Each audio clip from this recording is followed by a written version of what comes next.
President Lai Ching-te labels China as a hostile foreign force. On February 27, 2025, during a press conference, Chinese Foreign Ministry spokesperson Lin Zhao responded dismissively to a journalist's question by saying, "Where does Taiwan have a Ministry of National Defense?" This statement, laden with political manipulation, exhibited extreme disrespect and disregard for Taiwan's Ministry of National Defense, drawing widespread attention and indignation from Taiwanese society.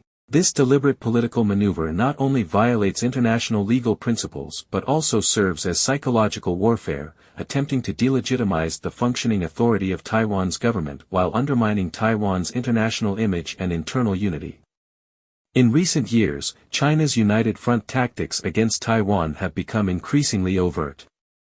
Following the implementation of the 22 measures against Taiwan independence in 2024, China has further expanded its threats and influence through legal mechanisms. In response, during a press conference on March 13, 2025, President Lai Ching-te explicitly designated China as a hostile foreign force, emphasizing that China not only employs military coercion but also exerts pressure through political, economic, and social infiltration.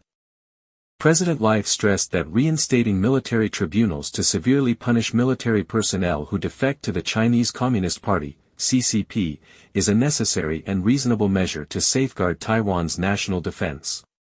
He pointed out that China has co-opted organizations such as organized crime groups, the China Unification Promotion Party, the Fukan Alliance Party, and the so-called Taiwan military government to establish internal forces of betrayal.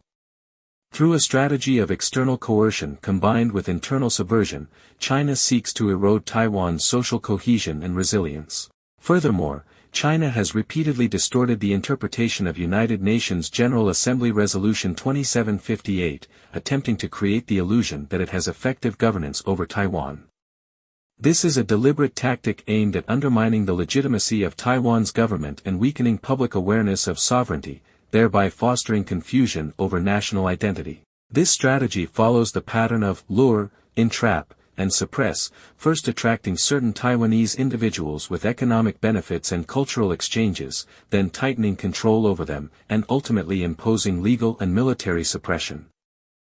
However, most Taiwanese people remain unaware of Taiwan's true historical background and international legal status since World War II. Since 1945, Taiwan's international status has remained undetermined, with its sovereignty yet to be resolved under international law. Despite this, China continues to propagate the false claim that Taiwan is part of China, misleading the international community while escalating military exercises and diplomatic intimidation to pressure the Taiwanese population into submission. Under international law, the Taiwan civil government, founded by Dr. Roger C.S. Lin, has spent the past 2 decades persistently advocating for the normalization of Taiwan's international status. Without any government subsidies or tax funding, this movement is entirely supported by the people of Taiwan who voluntarily commit to the cause. Their objective is to lawfully pursue Taiwan's rightful international standing and assert that the people of Taiwan are not Chinese, resisting CCP intimidation and coercion. They argue that Taiwan's sovereignty issue cannot be resolved within the traditional framework of unification versus independence but must instead be addressed through the proper application of international law. President Lai also reiterated his warning that traveling to or engaging in economic activities in China carries significant risks, as China's legal and political system makes Taiwanese individuals susceptible to becoming political hostages or bargaining chips at any time. Only through unity, heightened awareness of China's infiltration tactics, and proactive countermeasures can Taiwan safeguard its hard-earned democracy and freedom. Meanwhile, the United States and the broader international community have become increasingly explicit in their support for Taiwan. The U.S. has repeatedly reaffirmed its commitment to the security of the Indo-Pacific region and Taiwan, providing Taiwan with a strong international backing against Chinese coercion. Taiwan must seize this opportunity to deepen its engagement with the global community, fostering diplomatic, economic, and cultural partnerships to strengthen international support. Strategically, the Chinese Foreign Ministry's dismissive rhetoric is not merely a verbal provocation but a calculated psychological warfare tactic aimed at undermining Taiwanese people's confidence and weakening international recognition of Taiwan. Taiwan must counteract this through domestic education and external advocacy, ensuring widespread public awareness of historical truths while reinforcing national identity and international legitimacy.